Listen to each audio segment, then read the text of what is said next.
What's going on, everybody? My hair is getting too long for this. Anyway, I got a lot to talk about today. We got Tyrese is in trouble in Atlanta for his dogs whooping and killing some other dog. We've got Madonna. We've got Aaron Imholt. We got J.K. Rowling. We got all kinds of people just freaking going nuts. So we're going to talk about it. Always do it on my own, so I gotta get through it. And the only thing I know is to love what I'm doing. Never give up, never slow, till I finally prove it. Never listen to the no's, I just wanna keep moving. Keep my head up when I act, head up, that's a fact. Never looking back, I'ma keep myself on track. Keep my head up, staying strong, always moving on. Feel I don't belong, tell my thoughts to move along. Push myself to be the best, die with no regrets. Live with every breath, see my message start to spread. And I had so many dreams, then you hit your teens. Life ain't really what it seems, try to find out what it means. Always do it on my own, so I gotta get through it. And the only thing I know is to love what I'm doing. Never give up, never slow, till I finally prove it. Never listen to the no's, I just wanna keep moving. Yeah, I put out all this art, it's my only medicine. Yeah, everything I do, I'm just being genuine. Yeah, I'm sick of being screwed, feel my own adrenaline. Yeah, I do just what I do, and I hope you let me in, yeah.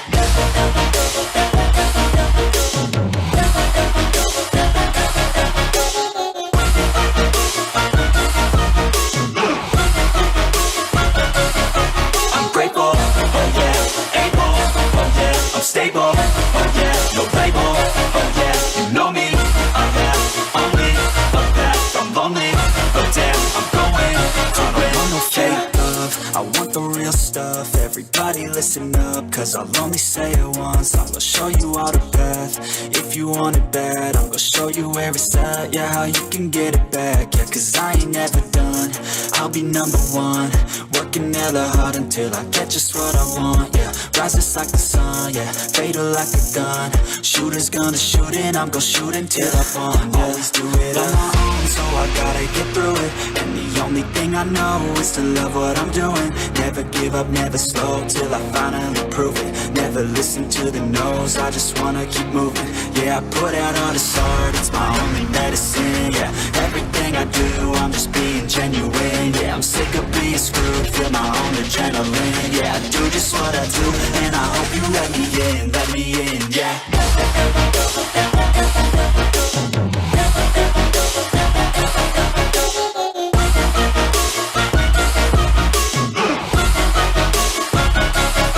I'm grateful, oh yeah, able, oh yeah, I'm stable, oh yeah, no label, oh yeah, you know me, I have only a path, I'm lonely, but damn, I'm going to win, yeah.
All right, Julio, we got a lot to talk about, and I don't see you on my screen.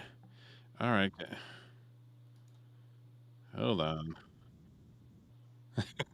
Let me out. Oh, hey, I don't know why it keeps doing that. Emux is really starting to tick me off about it. Mm-hmm. Honestly, it's getting old. Getting old. There I am. Hold on. Look, I'm almost as tall as Derek. Let me put us on a different screen. It's getting freaking old, and it's irritating the hell out of me. Holy smokes, is it irritating me.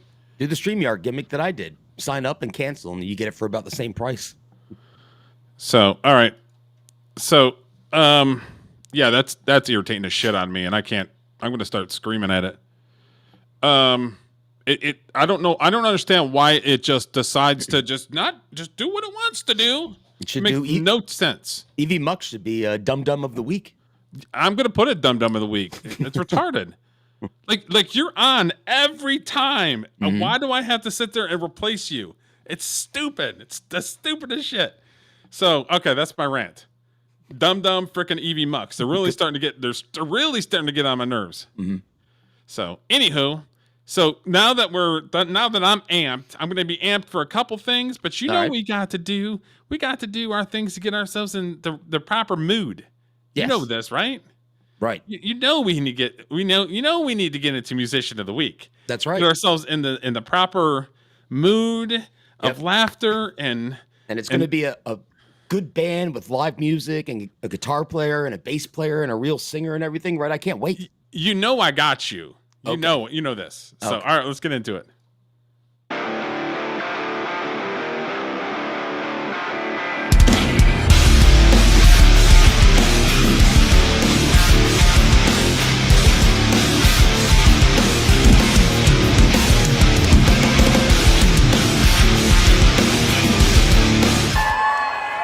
I think you can.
That's pretty good.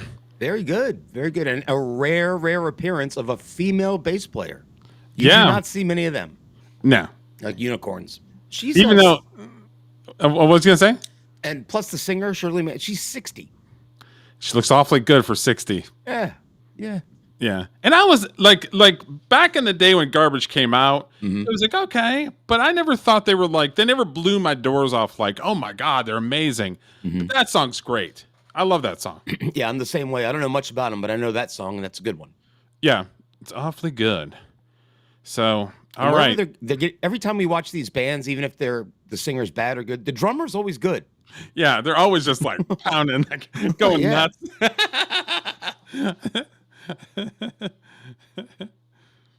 Yeah, they're always pretty good. Because I had something else picked out, and always like the last day, something pops up like, oh, we're getting that. Yep. It's weird like that, where it's like you try to look for something, and then the minute you just don't look for it, it's like boom. I'm like, okay, we're doing that. Well, you've been good lately. Sunday, you picked the safety dance of all things. Oh, I didn't yeah. see that coming. I've got a wide eclectic taste in music. Not so much with new music, because new music, as far as I'm concerned, sucks. So, what's up, Scorpio? Oh, I didn't know she was in that. Oh, I didn't know she was in that. Huh. Interesting. Yeah, she still looks awfully good for 70. 60, but let's 60? Let's not date her up that much. But okay, yeah. She still looks pretty good. If she was 70, she should go on a date with Rick Springfield. They're like, oh yeah, good couple. It's like that's a nice looking power couple right there. Geriatric power couple. You rule in the nursing home. So okay, so we're about to get into the laughter part of the segment of this wonderful show that we have here. All right. So we don't talk about other streamers, and we don't talk about other YouTubers. We try to keep it to the content. But every so often, there's one that squeaks by, and it's like, we have to say something. Yeah, sometimes they become the content. Yes. So today was a very bad day for a gentleman by the name of Aaron Emolte. He's the proprietor of the Steel Toe Morning Show, who begs and begs and begs for money. That's right. Constantly. Yeah. So on Dave's channel, we always roast this guy on Dave's channel. It's like, no, we usually stick to our content, but this guy just got 15 days in the popo today. Yeah, he is a what they call a digital panhandler. I think it's exactly. a good. He used to be an actual DJ, like on real actual radio. Back when there were those things. Yeah, once upon a time, yeah, he was an actual DJ, shock jock type dude. And I thought he should have leaned into that content as a YouTuber, because there's not a whole lot of shock jock YouTubers. Kind of. There's some guys that trash talk or whatever, but he should have leaned into that. Well, you know what I mean? Ever since his stuff came out in the public, the thing with him and Nick Rekieta and the wives and swapping wives and all that business, and that he became dependent on it because he was getting more money talking about that. Whereas my suggestion to all of those people was always, how about you shut the fuck up about it? Yeah. Don't mention it. You're not making your lawyer's life any easier. You're not making your life any, you just got 15 days because you couldn't keep your mouth shut. And that's what it boils down to, is he was told he had strict rules that he couldn't talk about, the incident or the people that were involved. Otherwise, there's going to be some stiff penalties, and those penalties came today. Yep. So this is NLO clips. These are the guys that do that super chat thing that people always have in the top left, top right corner. The super tips where it's like AI. The super tips, yeah. That's those guys. But we're not going to listen to the whole thing because it's like 43 minutes.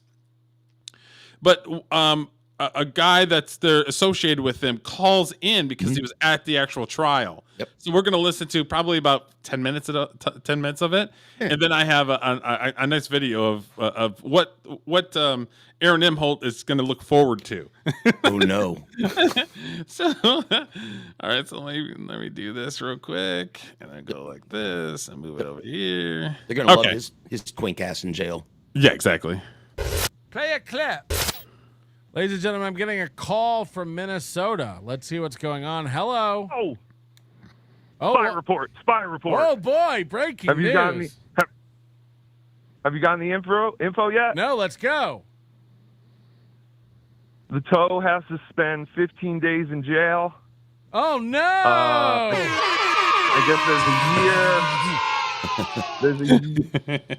Was it that a year suspended sentence? If he fucks up, he'll have to do a year. All that kind of shit. Where are my notes? How? Okay. He didn't make it a couple months. Do you think he's honestly going to make it a year and not saying shit about it? No. But So this guy's going to do more time for sure. There's extenuating circumstances with this situation. I think somebody named Gino Bisconte, who's his buddy, who's Aaron's off and on again buddy, had something to do with this. I'm pretty sure. But I don't know. He just needs to stop talking about this. He shouldn't. What he'll do is well, I can't talk about this, but that blonde girl who, he'll describe. I'm like, just don't talk about it. Or he'll have somebody else talk about it in place of him. When he's standing there or sitting there, listen to them talk about it, and he's purposely doing it. Yep. Well, I can't talk about it, but Julio can talk about it. Right. Meanwhile, I'm just standing there. He just wants attention. So if he needs to use somebody else to get attention, he'll do it. The dude's a lunatic. They're all lunatics. I gotta find my notes, dude. It was insane. If I become a lunatic, you have my permission to just virtually club me. I'll DM you first. Okay. Oh, no. Aaron's love for Jesus during his impact he made a statement. Kayla made an impact statement. Don't involve Jesus in this. You're the one that decided to be the freak-a-leak. Well, he tried to get off on well, I believe in Jesus now. And I'm like, well, okay, but you're not acting like it. So The guy that actually believes in Jesus ain't buying it. Right. Oh, hold on. I'm getting my notes. But he also has supervised probation, whatever the hell that means. I can Hold on. say what that means. Are you still there? Yeah. Oh, you know what that is? I've been on it. Yeah. Oh, have you really? What it was involved? I got a DUI a long time ago, but it's just you have to check in every month or so. Okay. And they can call you. And if you're on some sort of restriction, like you can't drink for a year, they can call you at any time and yank you in and piss test I don't know. Does he drink? I don't know if he drinks. I don't know. I don't think that was his problem. I don't think that was his problem. It's just his drugs was the problem. His drugs and attitude. Yeah, his refusal to not talk about it. Yeah. I would have thrown him in jail for a month will be the charge. What's the charge, Your Honor? It's not shutting the fuck up is the charge. The shut the fuck up charge. Right. We're all listening on pins and needles. Hit the like button. All right. We sent the worst person. I mean, I am the worst person to have gone to this. Of course. Because I don't know shit about law. So he does have to pay that $50 surcharge. Yes. Ticky tacky. Supervised probation for 2 years. Victim servicement assessment fee, which is $1,000. He has to complete a diagnostic assessment. Oh no! Complete cognitive skills program. Oh wow. Okay. So they're making sure he's not a mental patient. Is what they're doing. He is. We all know this. Yeah. Well. Yeah. That's. I mean, he shared a nude picture with one of his buddies. Is how he got into all this mess, without the person's consent. But his buddy is a internet troll of all trolls. Mm-hmm. So it's not like he's like working a job and it's like, hey, look at this girl. No, it was a person that's part of the Dabbleverse, isn't he? Yeah, it was Gino. He shared it with Gino Visconti, who is married or boyfriend to that woman that I can't stand. What's her name? Kiki something. Yeah. So it was. I don't know. It's like, just don't do that. Don't. The Dabbleverse is huge. It's got Christy Mayer in it. It's got a bunch of people. Mm-hmm. They're going to take DNA samples. What for what? I don't. DNA samples. I think he's kind of bullshitting on that. Is he just talking about like a pee test or something? Or well, I don't think he's done anything that would stop him from drinking. yeah, I don't think it. So I don't know. It's his attitude and the drugs and the fact that he was sharing pictures, which is illegal. I don't think when you send DNA off to 23andMe, they come back with you're like 70% asshole. I don't think that's I don't know That's why not they the measuring tool. I don't think it should be. That would be great. But I don't know why they do DNA testing. That's a little weird, but The big thing was like contributing alcohol to his behavior. Yes, he doesn't drink though. Did he say that? I don't drink, Your Honor. Well, he made a statement. Kayla made her impact statement first. She called Aaron a friend, or well, she thought she had a friend, but he turned out to be a monster manipulator who uses her private life for his show. true. Aaron knows what he's doing. Aaron tries to make himself a victim. This was True. interesting. Kayla said that she has panic attacks now thinking about going to St. Cloud. Yeah. And there are two specific places that her children like to go in St. Cloud. And she All right, can you literally pause real gets quick on that? panic attacks. Sure. All right, so you're aware of who Kayla is, correct? Yes, that's Nick Recade's wife. Right, and she was the nude. The nude picture Yeah. was of her that got Yeah. him in trouble to begin with. But if she's having panic attacks, that's her fucking problem. It kind of is. Yeah, I don't know. If Because she was a willing participant. yeah, So it's not the fact that she wasn't a willing participant. It was the fact that he shared the photos, which is illegal. right. So it's like, yeah, she can have panic attacks all of her want, but that's her decision. And she put herself in that position. So did Nick Recader. I'll expound more on this after we're done watching it, but they're all fucking degenerates. Oh, far as yeah. I'm concerned. I mean, at this point, like, all of them didn't have. They had so much money. They just like, okay, we'll just do drugs because we got nothing else to do, right? With kids in the house. With kids in the house. Gross. Fucking disgusting. It's disgusting. It's one thing to have a drink. That's like as an adult, whatever. But to have like, 4-way sex in a hot tub, doing drugs while you're little kids, by the way. Yeah, and what I understand, and it was in a court of law that the kids were never present when all this activity was happening, but it's just like it shouldn't be happening around in a house that has little kids.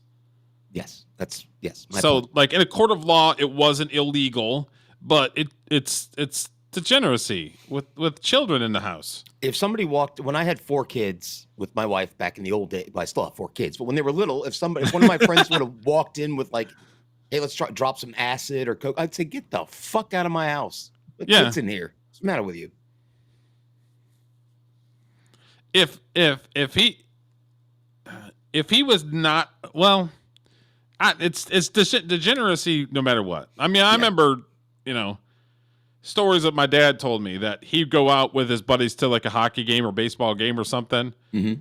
And he never wanted, when we were little, not so much when we were teenagers or older, but when we were real small, he didn't want us to see him drunk. Sure. So he would come back from the hockey game or baseball game and walk around the neighborhood for at least an hour just to kind of sober up a little bit so that if we saw him, he wasn't like plastered. I've been a booze hound pretty much my entire life. I don't think my kids ever saw. I mean, they've seen me have 2 beers watching football with my friends, but I don't think I was ever drunk in front of them. Yeah, but that was something that my dad kind of believed in, where it was like, okay, I'm not gonna have my kids. That's good. See me, and I think that's actually pretty reasonable. I think it's excellent. So, agree. And all these things, which Aaron addressed in his statement, saying he will never, ever go to those 2 places Did he get again. a felony? So does not. Did he get a felony? What's That's that? a good question. He did not. No. Okay. No, it's a gross misdemeanor. He never got a felony. Got it. Yeah, tell us more about Aaron's impact statement. Okay, so Aaron's impact statement. Sean, fill in any blanks that I might have missed. But Aaron started. People have harassed him at every turn. Okay, Aaron's statement. Aaron left the polycule in the lowest headspace of his life, but now through therapy, he's become a better partner. You know how awkward that has to be in front of your parents? I wouldn't say that shit. You know what I mean? Yeah. I mean, you got to fall on your sword a little bit in court. Like I said, my DUI was a one-shot thing. I did the whole trifecta. Well, my first divorce, I did all of it. Drank way too much. Just all the messy things that guys do when they get divorced. Yeah, and they're directionless. But basically, the only thing I ever said is, and I still think this, it's the dumbest thing I've ever done in my entire life, and I'm embarrassed by it. And it's not something I ever have done before, and it's not something I'll ever do again, which is true. Other than that, you know what my lawyer told me? He told me what I tell him. Here's what we're going to do in the court, Mike, or Julio. You're going to shut the fuck up. And let me do the talking, and you say that. I'm like, gotcha. I'm paying you. You do your job. I'm all good. Don't worry about it. That's funny. Here's it. Let me write it down for you. And he just puts "shut the fuck up" and goes. Yeah. Even when I was going through my divorce, my lawyer told me, I thought this was brilliant. He goes, I will never ask you a question if you're on the stand that I don't already know how you're going to answer. And I'm like, I gotcha. Yeah, I mean, he's paid to defend you, and you're paid, and you're there to shut the fuck up. Because when you're in court with something, the truth doesn't matter anymore. Yeah. It's about how you can speak legalese, and that's something I don't know.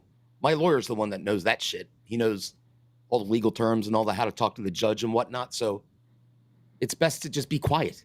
Yeah. When you're being represented in court. That is true. That is a true statement. True statement. All right. Father and Christian. He has. You weren't Christian when you were doing doubles. No, well, the funny thing is, while they were all, and this is all proven on court documents, while they were all doing drugs in a house where children lived, having 4-ways in the hot tub and all that shit, Nick Rekieta and his wife were like church-going folks. Supposedly. Well, that's not very churchy to me, right? No. I mean, if you're going to be a Christian, live like a Christian. If you ain't living like a Christian, to me, you ain't a Christian. I mean, we all fall short of the God's glory. We all fall short. Understood. But you Not that also short. have to dodge those bullets. like if the opportunity presents itself, let's go do a gangbang. I'm out. Look, it's one you know thing. what I mean? It's like one thing if you jaywalk and you're like, I shouldn't have done that. That was good. Yeah. It's a whole other of like, well, I'm a good Christian. I'm in church every Sunday. All right, well, I got to hurry up and get home because the drug dealer's showing up, and the other two people that we're going to bang in the hot tub after we put the kids to bed will be there. I mean, that's, My bugaboo is I cuss too much. Okay, I'm a curser. I'm not gonna help you there. But it's one of those things where it's like that's the worst by far. Everything else is pretty much like, yeah, I'm not gonna get involved. Sorry, It's not my gig. It's not my style. Yep. You know what I mean? So I agree. All right, so we're gonna watch a little bit more and just see if there's any more details about it, and then I've got that wonderful video of what he's going to do in 15 days or for 15 days. He has been redeemed by his Savior, Jesus Christ. So there was a lot of this. There was a lot of leaning on the religious stuff. Totally leaning on the religion. The brother toe was in full effect, dude. Brother fucking toe. Brother toe. Pretty funny. Oh, yeah. See, that makes him basically a shithead who's not a Christian. If you're gonna use that as a weapon and use it as an excuse to try to get out of said things, you're a shithead. You're not a Christian. I don't even see why it would matter in a court of law. Who cares? If I'm the judge, I'm like, well, he'll judge you later, but I'm judging you now. So, yeah. You broke the law, and this is the penalty. The only thing that you're there for is to answer for the law that you broke. Correct. Shut your fucking mouth, take your medicine, and bye. Right. You know what I mean? Like, I agree. For him to be like, oh, Lord Jesus. It's like, what? It still doesn't get rid of the fact that you showed a naked, you sent a naked girl's picture to one guy you shouldn't send it to. I don't. You know what? It was wrong. It's not something I would ever do. Like send a naked picture that I may have taken of somebody, even to a friend of mine. Yeah. But it's not like he shot some. I mean, it wasn't. It didn't have to turn into this big of a deal. Is my point. Really? I think it is a big deal. He got caught and he should be punished for it because it's against the law. I don't have a problem with that. But I'm just saying, everybody. I'll get a little rant coming here. Do you know what I don't like, Derek? Sure. I don't like this whole Aaron M. Holt, Nick Rekieta thing has turned into this big, like tons of podcasts making money off of it. It bothers me. Like, why? Yeah. And as much as I say Aaron M. Holt should have shut the fuck up, he should have. And I thought Nick Rekieta, who was talking about it at the time, should have shut the fuck up because it's not helping them any. These parasites are even worse.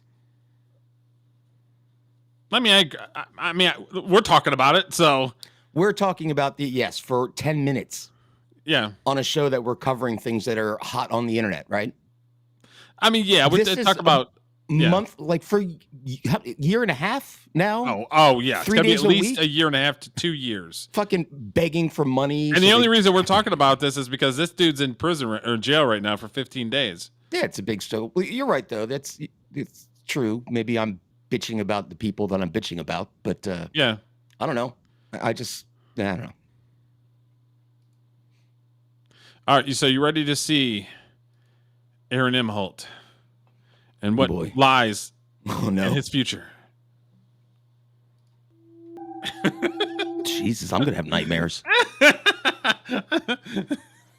So in the end, he's got 15 years, 15-day sentence. He's already served a couple of those. That'll get shaved off, and he'll probably just go in on the weekends. That's what you do if he wants to. Yeah, I had a buddy who served time like that, just went in on the weekends. His girlfriend at the time, years and years ago, got a little too uppity. So oh really? So he maybe gave him a little Sean Connery, and so he had to go to jail for the weekend for like half a year. Every weekend he had to go in there. He said it was all right. He goes, I don't know, I just read. I'm like, okay. And I'm like, they fed you? And he's like, yeah. I'm like, that sounds awesome. You just read and get fed? Find me a bitch to slap. I mean, like, never mind. You're a bad person. I would never do that. Maybe you should be with Aaron M. Holt. I would never do such a thing. I was making a joke. It was just jokes.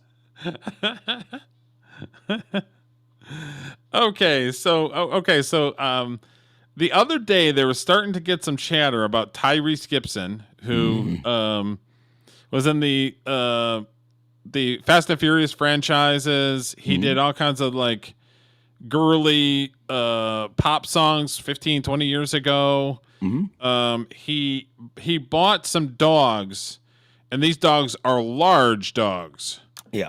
And supposedly his large dogs got them some of one of the neighborhood dogs, and the neighbors are pressing charges, and they're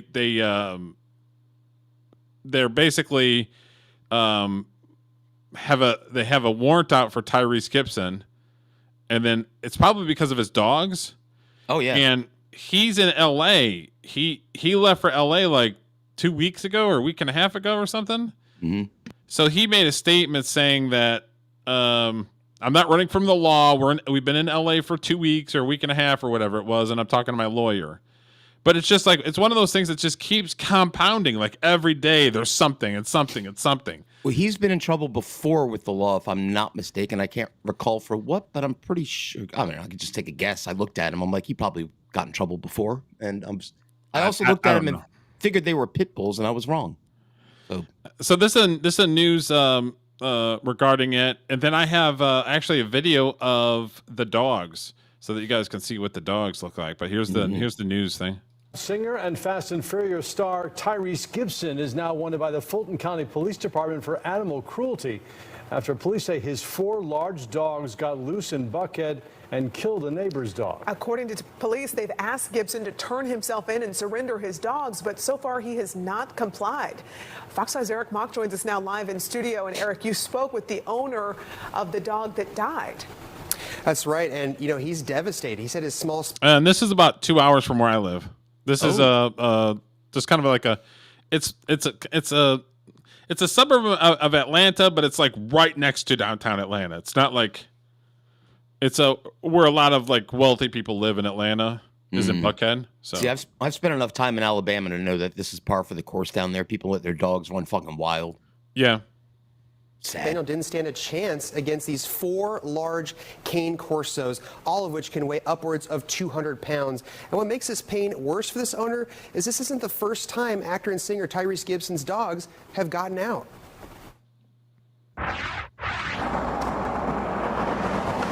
He was so loving. He was a little mischievous. He was a big kisser.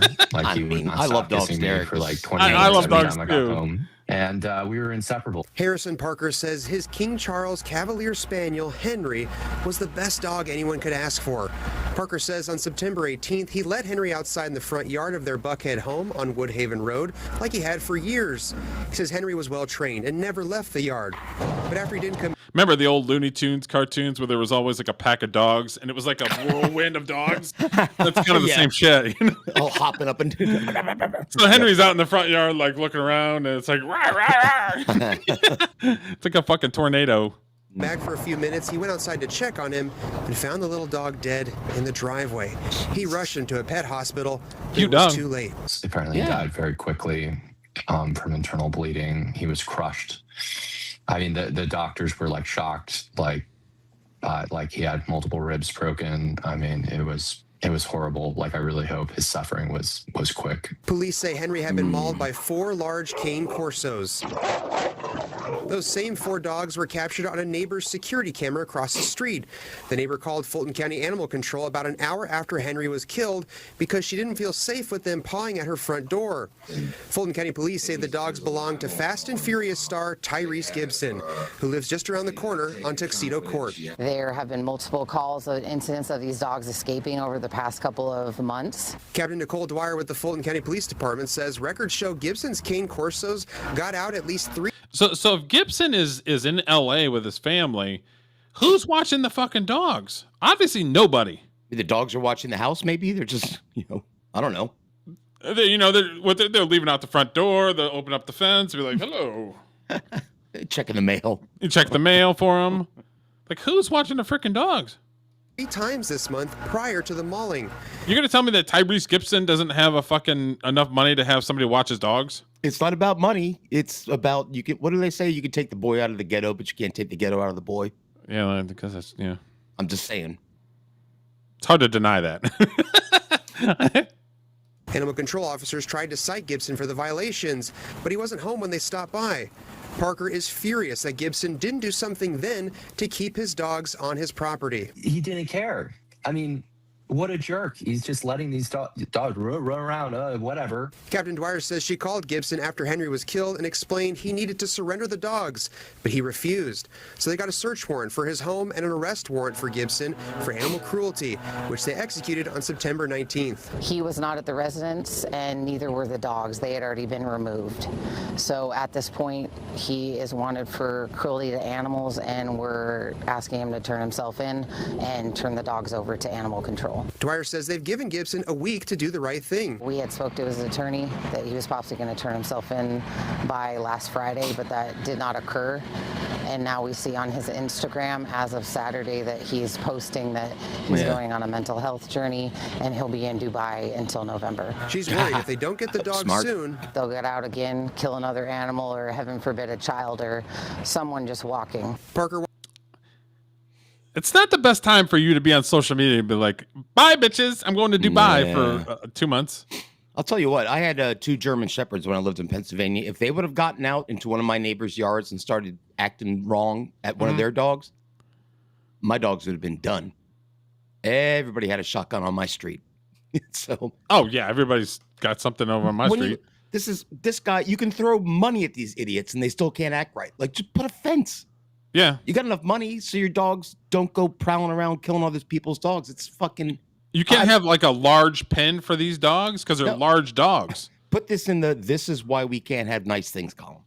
I know the minute Tyrese Gibson moved into that neighborhood, the other people are like, "Oh fuck, really? Fucking Jesus! There goes the neighborhood. There goes the neighborhood. There goes And sure it's kind of enough, messed up it that he was happened. like, you know what, fuck off. I'm going to Dubai. That's messed up, dude. Hmm. He's in for a world of hurting when he finally resurfaces. Didn't somebody else run away to Dubai recently? I thought a football player got in trouble and he says, nope, I'm out, and rolled over there. Dubai's got a lot of criminals over there. Yeah. A lot of criminal activity. Wants justice for his best friend, no matter how famous the suspect is. He didn't do something about it. He didn't take it seriously. No matter how famous, he's like, payday, bitches. Oh, yeah. Oh, he's going to get guaranteed. He's going to forget about good old Henry when he gets millions of dollars. I mean, he can't. Well, yeah, I guess getting paid. Never mind. Yeah, he's going to get paid. And now a wonderful life is dead, you know, and I'm never going to get it back. We tried to reach Gibson by phone, and I left a message with his attorney, but we're still waiting to hear back. Now, Captain Dwyer says despite Gibson's celebrity status, they're going to treat this case just like they would any other animal cruelty case, and that's why they say it's so important for him to turn himself in and to surrender these dogs. Yeah, interesting timing taking the trip out of the country. But your heart just goes out to this man who lost his dog, and you just look at the sheer size difference of those dogs. It really is. It doesn't even compare. This dog was so small compared to these 4 massive dogs. No, there's no reason why they should have been free. And you can understand his heartbreak and his anger. Exactly. Eric, thanks. True. Okay, so here is Tyrese Gibson's Instagram, and these are the dogs right here in question. I can't blow it up anymore, so we probably have to live with that. Yep. Those look like puppies. So those dogs are probably 50 pounds heavier now. These are Italian Mastiffs. If you hear Mastiff in the dog's name, that's a do not fuck with type of dog. So, I mean, they're not all big dogs, so there's some little dogs in there, but... Is that really a Pomeranian? Oh, come on, stop it. It's not even considered a dog, is it? Not even. It's like a giant rat. But those two dogs right there are large, and they look like puppies right there. Oh, well, that's cute. Wonder how she'd feel if her little dog got killed by the neighbor's dog. Exactly. This guy, I swear, I've lived around people like that didn't let their pits out running around. It's maddening. How many dogs they got? Dang. I don't know. Again, it's like that fucking whirlwind of dogs. Just, I guess he's got so much money he doesn't know what to do with it. No shit. Wish I had that problem. I wouldn't have 10 dogs. Oh, yeah, for sure. I'd be in Vegas right now, I'll say. And I think it's relatively inexpensive, too. I think it's relatively inexpensive to... They've become pretty big lately. Like, I knew they were a thing years ago, but the past year I've seen them all over the place. Yeah. Well, because they used to just stay in Savannah. Mm-hmm. And then they've gotten so big, now they kind of travel throughout the South and Texas, Florida, Georgia, well, good for Carolinas. Yeah. 50 Cent. Yeah. Great musician. Okay, so I'm not familiar with this person. Singer Iviana is frustrated that her music isn't making her money, even with 100K Instagram followers, because she refuses to start an OnlyFans. And she's vocal that she doesn't want to shake her ass for money, but yet she's shaking her ass for money. Yeah, but maybe her music sucks. Has she thought about that? Is why she's not making money? That's why mine doesn't make any money. And out of her 100,000 Instagram followers, okay, how many of them are real? Maybe half. I don't know, man. I've got daughters that are in their early 20s. The music they like is amazing. Some of these people they like, I'm like, who the fuck is that? And I'm talking about her followers, her 100 grand followers. How many of them actually are real? Half, maybe. So it's like, okay, so you're talking about 50K actual people, and on top of that, if you get 5% or 10% of the people, that's 5,000. You know what I mean? Yeah. Yep. Yeah. I don't Maybe know. 10,000. You're not gonna be able to live on that if you're making a couple bucks each song. That'll give you a nice little paycheck, but you're not gonna be able to do anything as far as living. You know what I mean? You've got to be in the millions and millions of plays on Spotify and Apple to make any money off of Yeah. digital streaming. So the only other option is to be a whore, which I guess she's trying not to be, which I respect. So she's basically trying. She's doing the Aaron Imholt and just trying to say, I don't want to shake my ass, but I will. Don't tempt me. I'm gonna shake my ass. But okay. So she's gonna do her little rant. So we'll play it. She needs to get more ass. She does. She's kind of flat in the back. Just saying.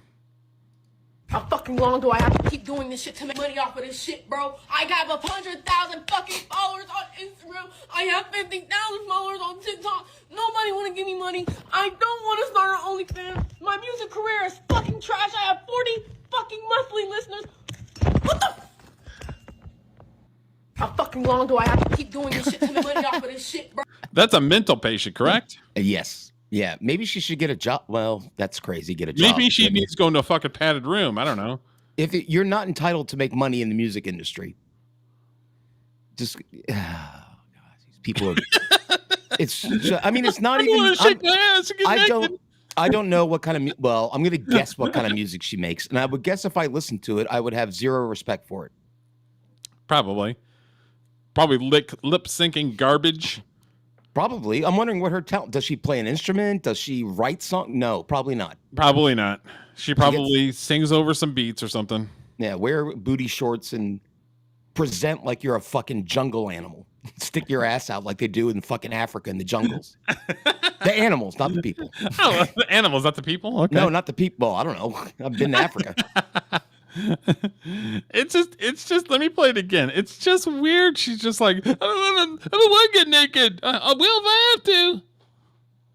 Bro, I got 100,000 fucking followers on Instagram. I have 50,000 followers on TikTok. Nobody want to give me money. I don't want to start an OnlyFans. My music career is fucking trash. I have 40 fucking monthly listeners. What the? Isn't it a conversation that she needs to have with her publicist? Well, or her manager? Yeah, but nobody would be paying attention to her then. She can get more people to pay attention to her if she just bitches about it on Instagram. And cries and whines about shaking her ass on the internet? Well, I mean, honestly, I don't know. Like, her music might be great. I really don't know. But my hunch is that what does she offer that isn't offered better by other artists? And I use the term artist loosely. Exactly. I mean, you have to bring something that is new and fresh and that you're better at that new and fresh thing than everybody else. All I see is a plain Jane girl doing what everybody else is doing. Yeah, I mean, I'm not gonna judge her looks or anything. She's not, whatever. But no, I'm saying that she doesn't stand out. She's not. Correct. She's like everybody else. Mm-hmm. Mm-hmm. Too much makeup on her face. I actually like her in the video better, where she's got less makeup on. Me too. Because I like her a lot better in the weird video as opposed to like her actual get up or whatever. She should just do OnlyFans. That would be my career path if I were a vocational counselor. I'd just go, well, look, you clearly don't want to actually work for a living, so just get naked. You can make some easy money. No problem with that. I mean, that's true. Why wouldn't she? Yeah. Yeah. I mean, girls can do that stuff. It's amazing. Girls, yes. It's living life on easy mode. Oh, absolutely. If you're good looking. Yeah, I mean, obviously you can't be. Mm-hmm. Even if you're decently attractive, you can live life on easy mode. Yeah. There was a WWE wrestler, I'm sure you probably know her, Mandy Rose. Yeah. Okay. She was cut from the WWE and she started an OnlyFans. She said she made like 20 times as much money per month on OnlyFans. Oh, I can imagine. And she didn't walk around crippled because she was broken because of being a wrestler. Because they went to her and asked her to stop. And she said, no, I make good money on there. Yeah, I don't. Good for her. And it doesn't affect my wrestling. Right. And they still said, no, you can't do it. The person inside of me bye. That would like to see more decency in the world and is a father thinks that kind of shit is like putting your shit out on OnlyFans for money is kind of disgusting. Oh, it is. And I think it's something that you will regret down the road. However, it's easy money, I guess. Will they? I mean, if you've got no soul and you don't give a shit and you're willing to just immediately go to shaking your ass, do you really care? Well, this is modern feminism. It's like you do what you want. and they're doing what they want, and they without realize consequence. They realize, however, using modern feminism, that people have figured this shit out long ago. Is dudes like to look at naked chicks, and I guess they'll pay for it.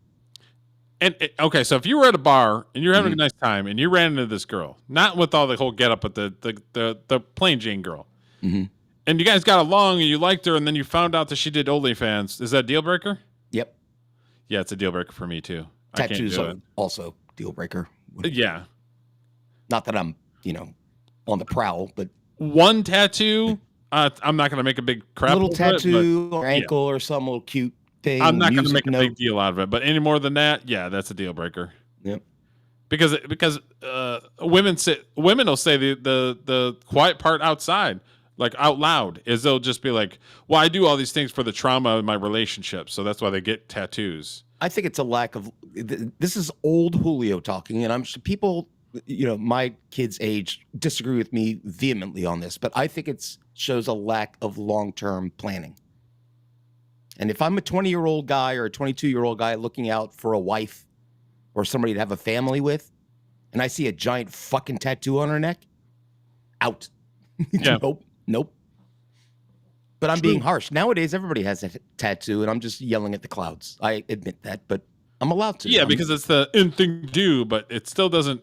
I hate take away the fact that if you got more than one or two, then you got problems. Plus, if you're good looking, it's like don't put a bumper sticker on a Bentley, is what I always say. Yeah, why like, would you do that? If you're attractive, then why would you want to do that to yourself? You're perfect.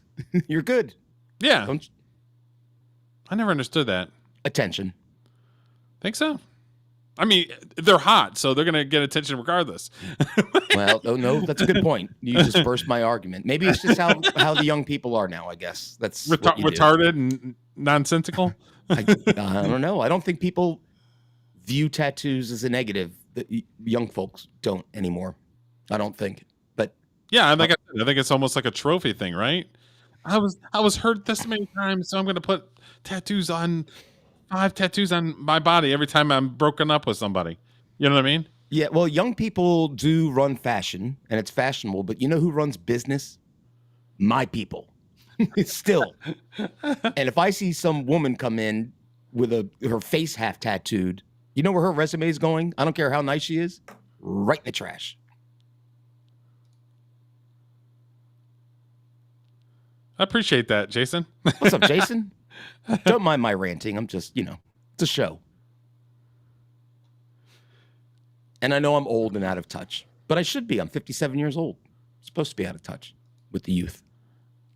Yeah, I don't know if that was supposed to be an own, but whatever. Okay, so this next one is, we actually have conversations, Jason, and okay.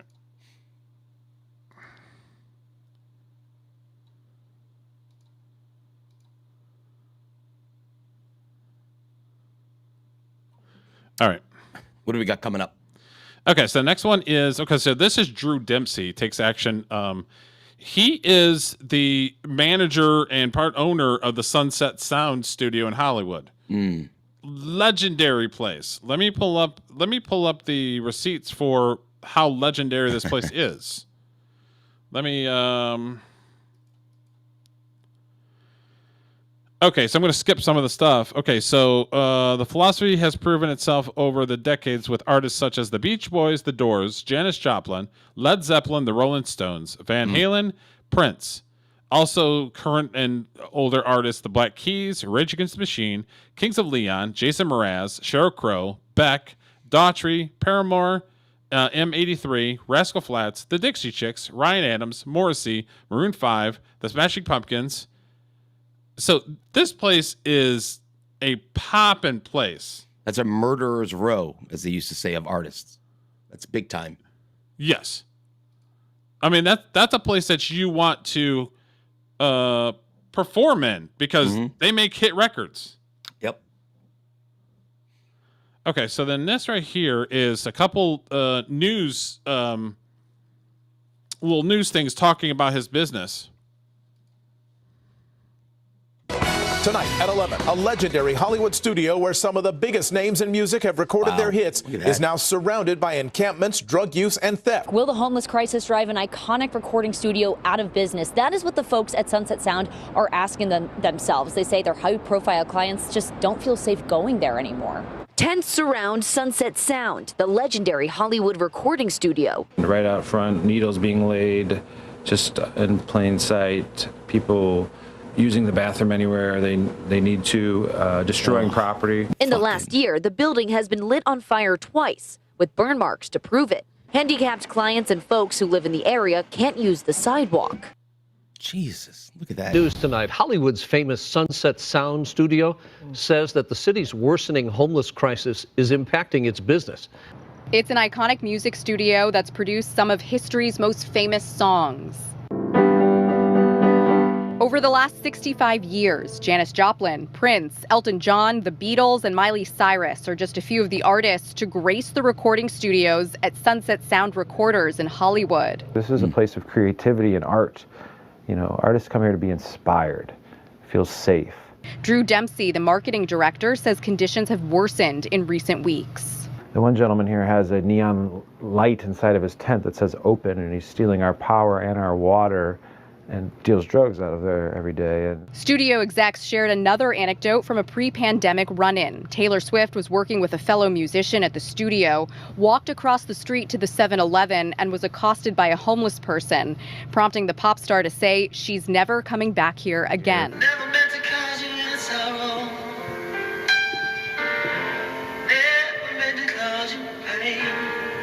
In the words of Prince, it has been a painful struggle, one which the studio hopes can be solved with more help from city officials.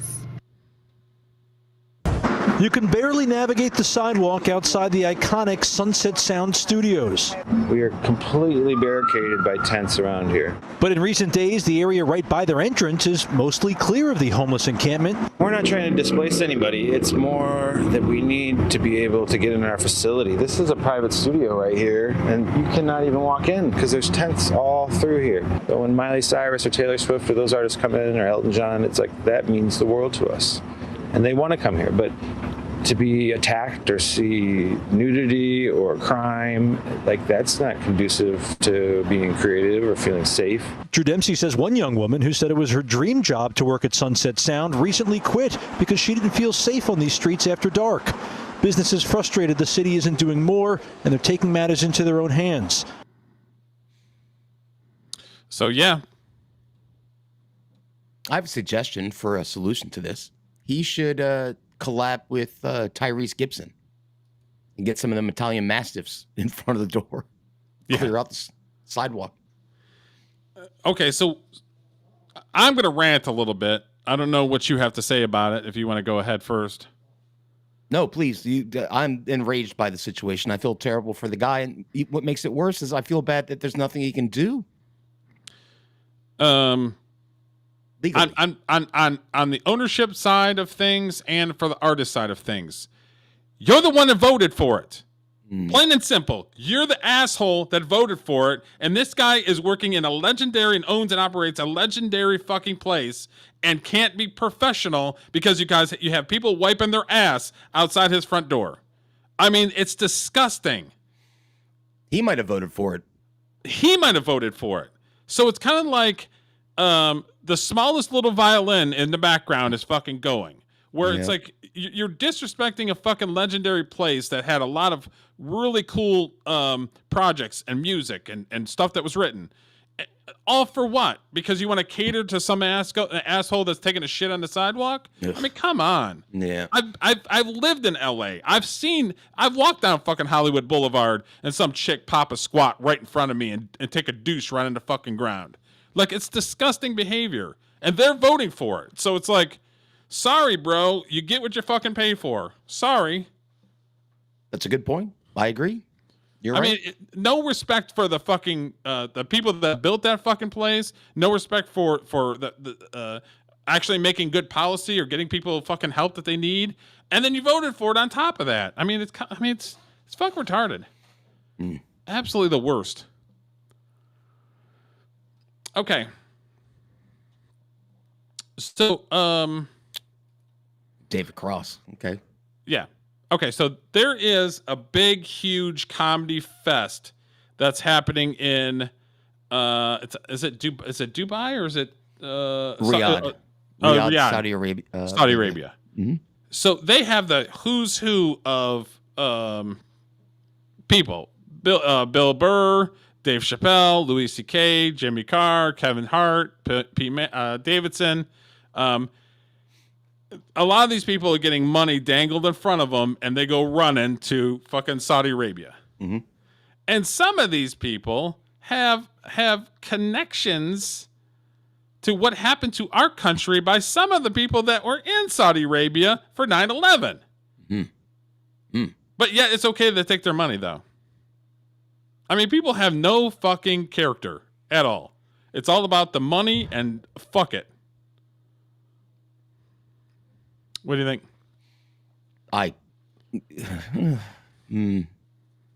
But they are offering a lot of money. We'll say that. But yeah, you're but right. Most of these people already have a ton of money. Chappelle that's a already good has point. a shit ton of money. Yeah, but I mean, they're doing this all across entertainment and sports. The Saudis, they're buying up golf, the LIV golf tours, Saudi. Yeah. They're having WrestleMania there. Yep. In a year, they pay $50 million to WWE every single show, flat fee, to have them come to Saudi Arabia. And they use it as a way to try to get their tourism up. Because they'll do these little puff pieces. If you watch a WWE show in Saudi Arabia, they'll go, oh, look, there's Sasha Banks and whoever the girls are. Look, they're on the beach having fun, nice and safe. Of course, it's a puff piece. It's all, BS. Yeah, it's all fake, but they're making a big push into getting tourism out there, and they're doing their best to try to be accepted as a first world country, which, I mean, they are, but it's a different culture out there. And if you've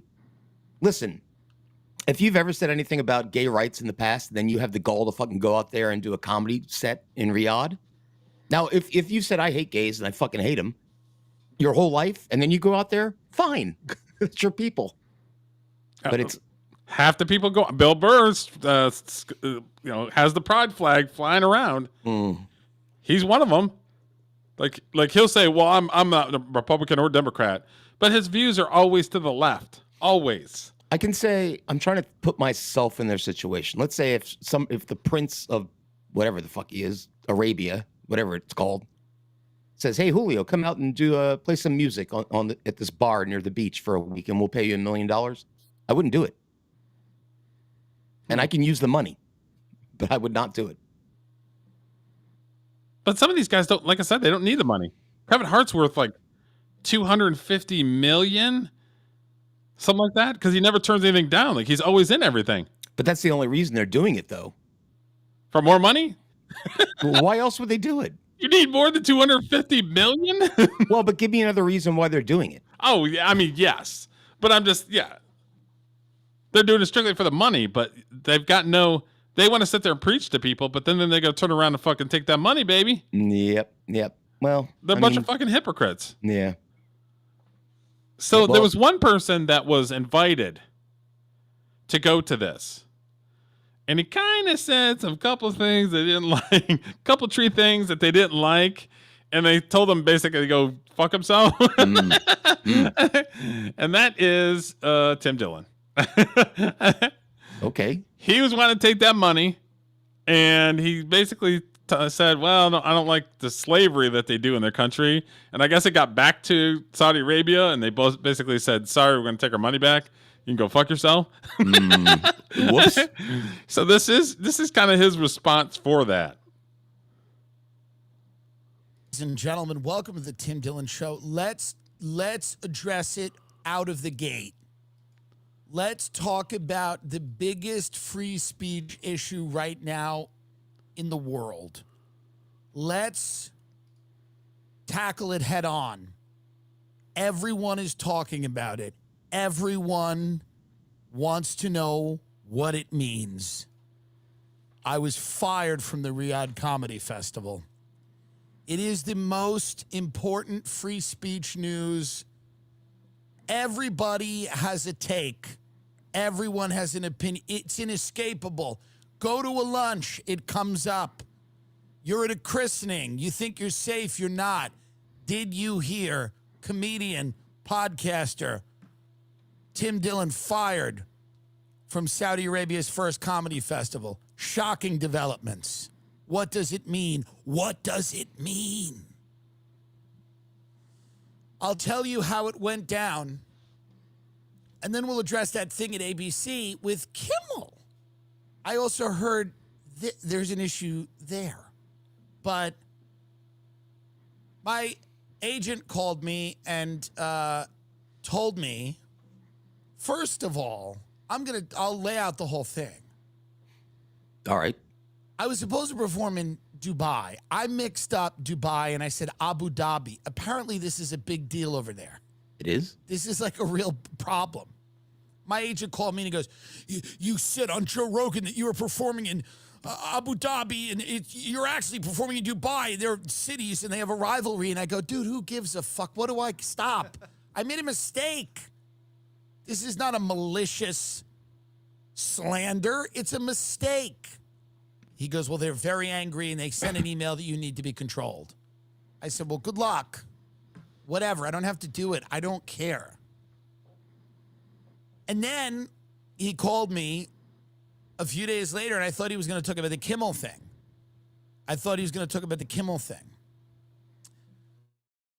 But he called me and he said, they heard what you said about them having slaves. And I said, I was being positive about it. I was defending them. He goes, well, I know that.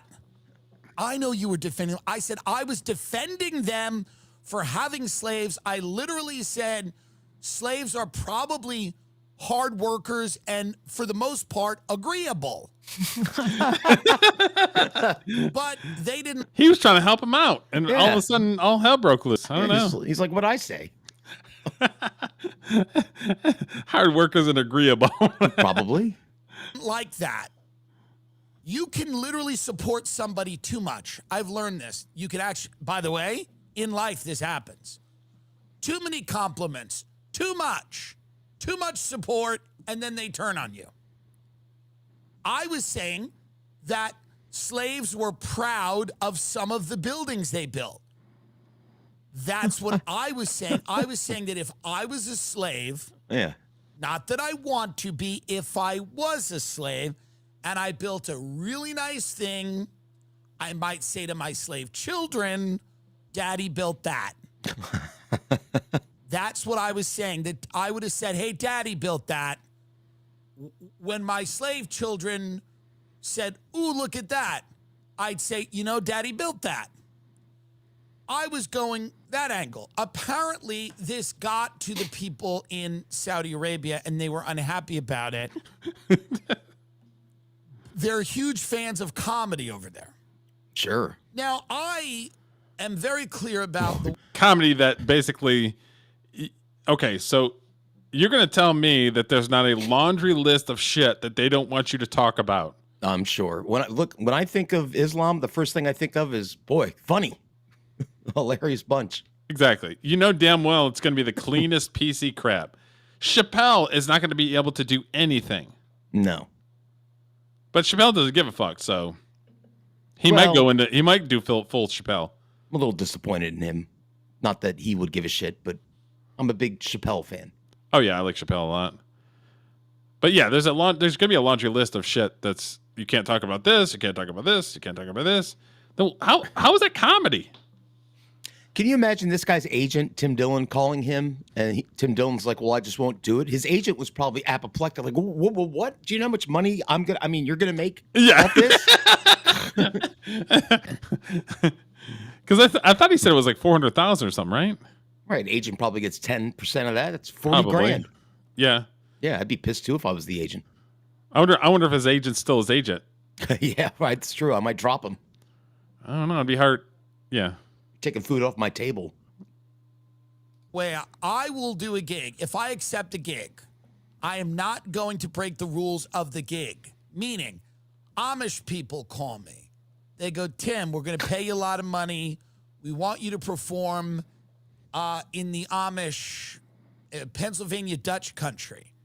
But we're Amish. So we don't want to hear about iPhones or Kalshi, which they should hear about. It's phenomenal, this Kalshi. We'll get to it later. But if that was a rule, I would respect it while I'm there. Do you know what? Do you know what Kaushi is? I need you to help me with that. I don't know what that is either. I'm afraid to look it up. I was just saying, I'm afraid to look it up too.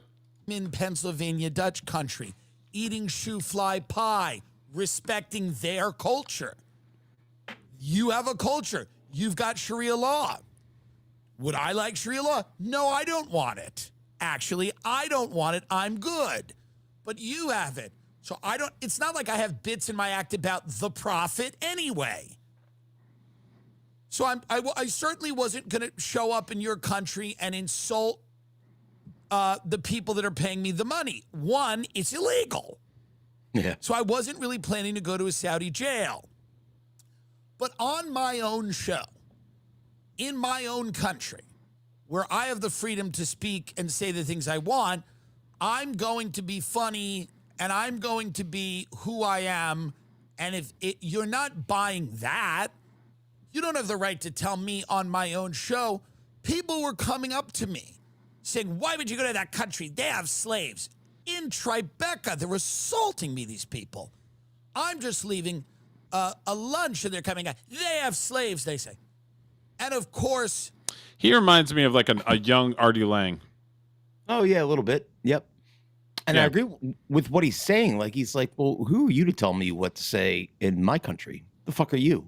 Yeah. Like, I get it if I'm in your house, not to rearrange your furniture, but I'm in my house. Yeah. So you know what I mean? Mm-hmm. And it's too bad he didn't get the money, though. He looks like he maybe used it more than Chappelle and the other guys.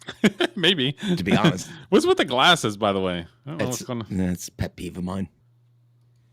I addressed it in a funny way, and they fired me. And then they told me, they go, my agents, they all call me, you don't have to talk about this, they say. Don't talk about it. Remember when you talked about Joker? I said, what? They go, it hurts you to talk about these things. In what? What is even left, you bums? The only thing left is what I'm doing. Nobody, what? What are you talking about? So, and what I mean by that is like, there's the business doesn't have any teeth anymore. They can't tell me what to do or say. They're not even offering anything. They're not even offering anything. We don't want people thinking you're a problem. But they already, how do they not think that? How could they not think that? A Google of me and a read a 60-second scroll. You buy me, you buy what I'm going to do. Joker was a bad movie. Why would I lie and say it's good? Everyone thought it was bad in the world. Okay? Every article that came out was like, hey, this thing sucks. What was I supposed to do? By the way, I was in it for a second and I made no money. I thought it was a good movie. What loyalty am I supposed to have? And the director was mean to me. I haven't seen the second one, but I thought the first one was good. I thought it was great.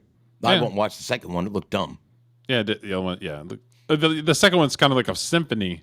Yeah, musical, whatever. Yeah. But the first one was good. So I'm supposed to go out there and talk about how great it is. Well, you're actually just misunderstanding the movie. It's actually really good. The Joker doing dance numbers is good. It's good that it doesn't have a plot. It's actually good. It doesn't work. Who the fuck wants to watch that? You know? So they were like, well, you don't have to tell people that you're not going because, we don't want people thinking you're that person that gets fired. Yeah, whatever, think it. What do I give a fuck? I mean, what? Who cares? I'm going to get fired again. I'm going to get fired again from people that are not even Saudis. I'm going to get fired by people who don't chop hands off. I'm going to get fired by reasonable people. I'm going to get fired by people that don't practice Sharia law. I will be fired by many races and religions. I'm going to be fired by others. This is the most controversial the people who fire me will ever be. Let me relish in this. Let's take this win. The future people that fire me will be good mothers and fathers, family people who probably fire me for a completely rational reason. I just rolled out of bed and I just decided to do something they didn't like, and that's completely fine. It is what it is. This is the first time I've been fired by people that actually do really bad things. So let's take this win. Let's take this win. I'm now with Iran. Iran's against them. I'm with Iran now. You pushed me into the bosom of Iran. You understand that? I'm going to Tehran to do their comedy festival. I don't care.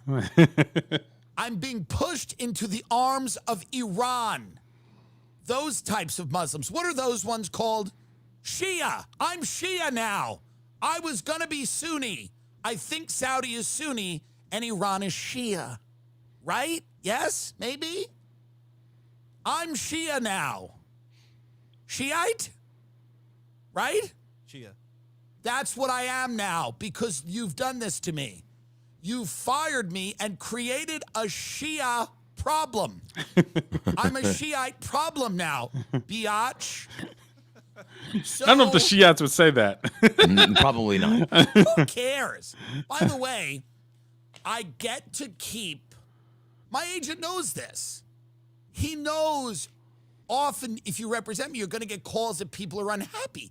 He just thought it would be like the usual suspects, the people around this town, this dispiriting dump called Los Angeles. He thought it was going to be those people at the, the Riviera Country Club calling me going, we don't really, this guy's like, what is he doing? Why did he have Candace Owens? Why does he open his mouth? What's wrong with him? Why is he dressed up like a Muslim, then a Jew? What's going on? I don't get it. That's the normal calls. He didn't think he was going to get a call from the Middle East. He didn't think I was going to get fired by a theocracy in the Middle East. Neither did I, but I'm with Iran now. That's what happens. This is geopolitics. Ladies and gentlemen, welcome to the Tim Dillon. All right. That was quite the rant. Yeah, it's pretty funny. I think he smokes cigarettes, too. I can tell by the way he's holding that pen between his fingers. Okay, or he's trying to quit, maybe. Or maybe trying to quit. Yep. Yeah, he reminds me of a young Artie Lang, just the way he talks. Well, what do you think about the long-term effect on entertainment that Saudi Arabia is having and will have moving forward? I mean, they're going to cater to them because they got all the money, right? I would think so. It's oil money. It's all oil money. Yeah, I know United Arab Emirates, that country, I've read somewhere that their gross domestic product, everybody in the country could be a millionaire for as much money as that country. Now, they're not clearly because the royal family has all the money. Yeah. And they don't let the, kind of like our country, but yeah, I don't, that's I mean, there's a lot of money to be made over there and a lot of people are doing it, but I don't know, man. I see it as blood money, honestly. Well, but then you're projecting our culture onto them, which I don't agree with either. Like, I'm not a fan of us telling other countries you should live your life this way. I'm just a fan of us not fucking with other countries. Like, do your thing, we'll do our thing, and whatever. Yeah, but they're basically extracting money from our country and businesses from our country. Well, I mean, that's that's a problem. Yeah. Same with the Chinese. I mean, the problem there is we can't do anything about it. It's private industry. So if the person who owns company X wants to sell, as a matter of fact, EA, electronic EA, the people who do Madden and they just sold out to a conglomerate that includes Saudis. Like the Saudis just bought out EA. So is the Saudi Arabia going to be the new China? I guess. I'll tell you what, though, if Saudi owns it, EA ain't going to put any more woke shit in their games, so it might actually turn out better. I don't know. Better? But yeah, it's a conglomerate that just bought EA. It includes the Saudis and Jared Kushner, the president's son-in-law. Okay.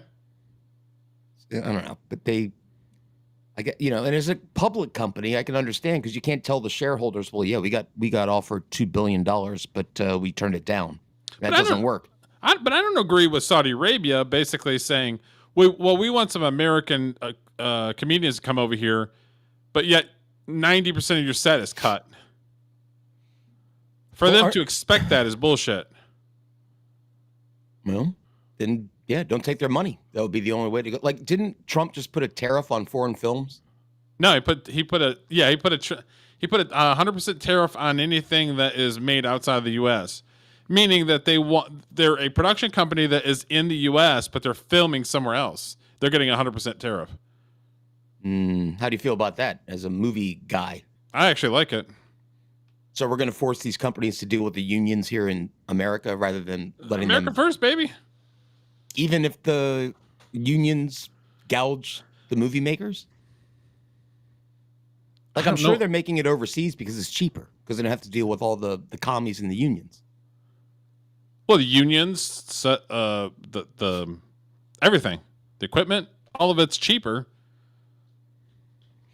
Well, it doesn't matter. It's all going to be AI soon anyway, so that'll fix that,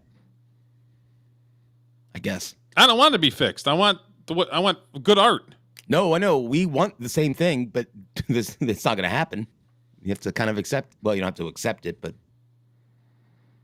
it's going to happen. I saw. Remember that story we covered Sunday about the AI actress that's getting agents? There was more on that today, where actors and actresses are standing up, going, "Well, this isn't fair. You can't." Oh, there's people actually. I didn't see that.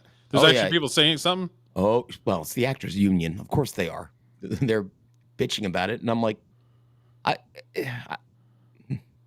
Sean Astin is literally just became the president of the Screen Actors Guild. You gotta sit there, like, you can't tell me that he's for AI. No, he's been around forever. Their point is this AI star, what's her name, Tilly Norwood or whatever they called her, is just an amalgamation of other stars. Yeah. So those stars should get something, but then the point is, we'll prove that we use this person to make this AI. It's a mess. Yeah. And you always follow the money, and it's cheaper to use AI than it is to use people. Just like in music. It's cheaper to have AI play your guitar and do your drums than it is to buy a studio and do it yourself. I don't like it at all. I don't like it either, but that's unfortunately... It's fucking idiots that don't do art that are trying to make money off of the said art that they don't do. Yeah. And it annoys me. Okay, so I got two more things. Okay. This one right here, we had talked a little bit about this the other day. Oh boy. And J.K. Rowling, this is the response that she had given the video that we had played the other day. Mm-hmm. With what was her name? Emma Roberts? Watson. Or Emma Watson, who played Hermione Granger in the Harry Potter movies. Yes. So, this is long, so we're going to kind of take a little bit of it here. Emma Watson and her co-stars have every right to embrace gender identity ideology. Such beliefs are legally protected, and I wouldn't want to see any of them threatened with loss of work or violence or death because of them. She was. However, Emma and Dan in particular have both made it clear over the last few years that they think our former professional association gives them a particular right, nay, obligation to critique me and my views in public. Years after they finished acting in Potter, they continue to assume the role of de facto spokespeople for the world I created. Let me tell you something. This woman in this tweet, it's long, but there's a ton of great shit in it. She fucking nailed it. She's like, who the fuck are you to tell people what I meant when I wrote what I wrote? Yep. Whenever you've known people since they were 10 years old, it's hard to shake a certain protectiveness. Until quite recently, I haven't managed to throw off the memory of children who needed to be gently coaxed through their dialogue in a big, scary film studio. For the past few years, I've repeatedly declined invitations from journalists to comment on Emma specifically, most notably on the witch trials of J.K. Rowling. Ironically, I told the producers that I didn't want her to be hounded as the result of anything I said. Mm-hmm. So she took the high road until this morning. Yeah. I mean, I completely agree. Yeah. You have 3 actors that are the main actors in Harry Potter that their careers are the way that they are because of Harry Potter. Big, plain and simple. Maybe Daniel Radcliffe has probably had a better career than the rest of them have. Slightly. Yeah, slightly. But it's one of those things where it's just like, how dare you put stuff in my mouth and put stuff in my universe that I created and then try to use it as a weapon against me. Yep. It's like if I wrote a song and somebody performed the song, made millions of dollars off of it, and then 10 years later, they look back at the lyrics that I wrote for them to sing. And they're like, oh, maybe I don't agree with those lyrics. It was terrible. And then start blaming me for the song that they got famous off of. Fuck you. Yeah. These people, actors, you know what actors do? They read what they're given.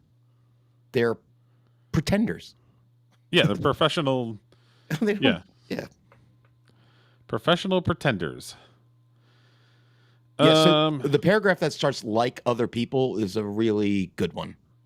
Like other people who have never experienced adult life, uncushioned by wealth and fame. She goes in hard.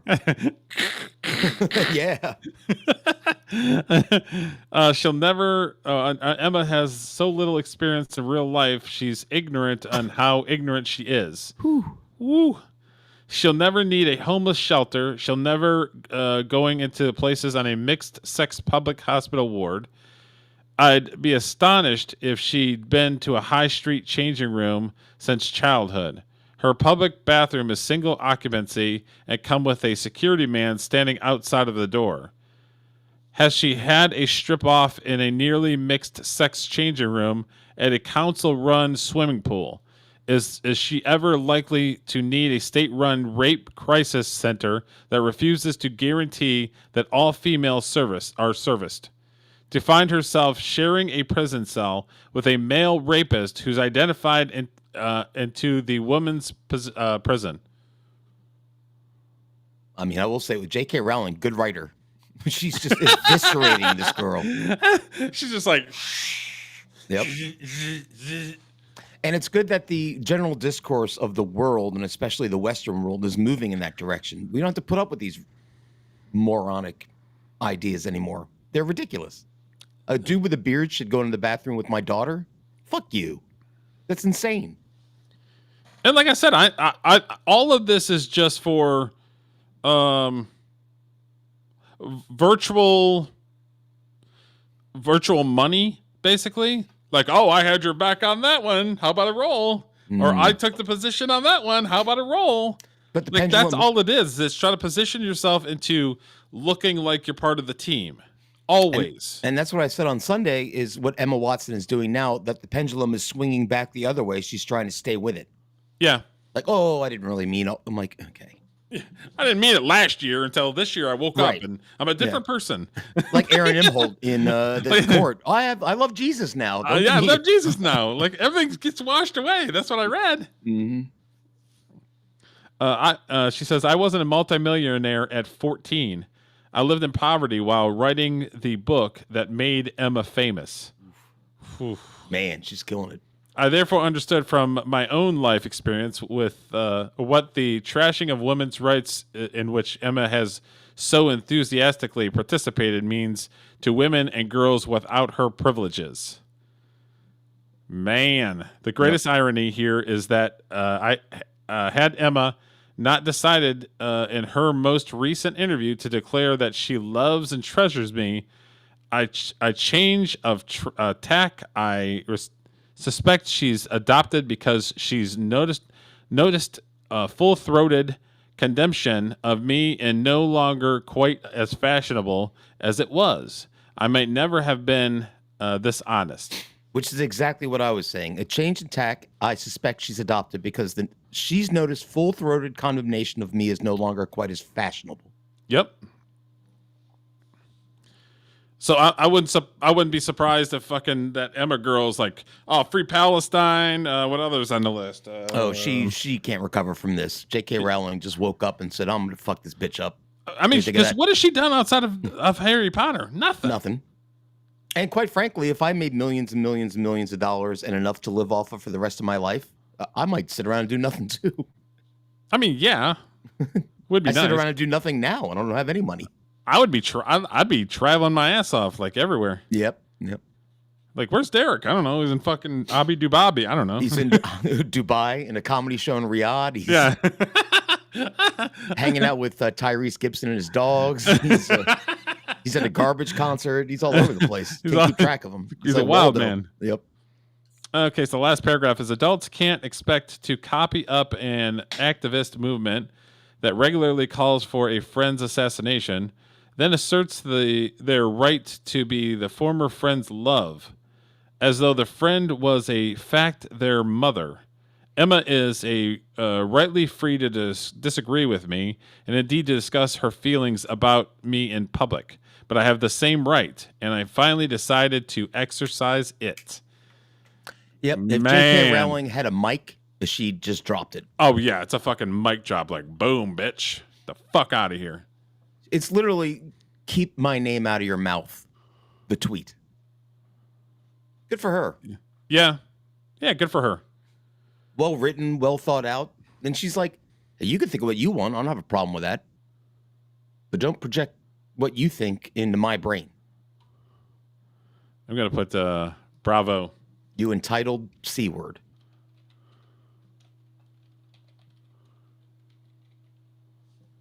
Bravo, agree 100. But the fact that she came out, listen, this was a big deal when they came out with that video game a few years ago, and everybody's like, all the trans people were like, well, we have to boycott this. And yeah. But it's so good that we now at least live in a culture where you can say this, because 4 years ago, I don't know that J.K. Rowling could have posted this without getting censored or completely eviscerated. So it's almost like now the adults are back in charge, kids. So everybody calm down. Well, it's good. Good for her. Yeah. She gave, you know what? My kids read all the books, and she introduced a lot of kids to reading, which is a big deal for me and my family. Like, we're big readers.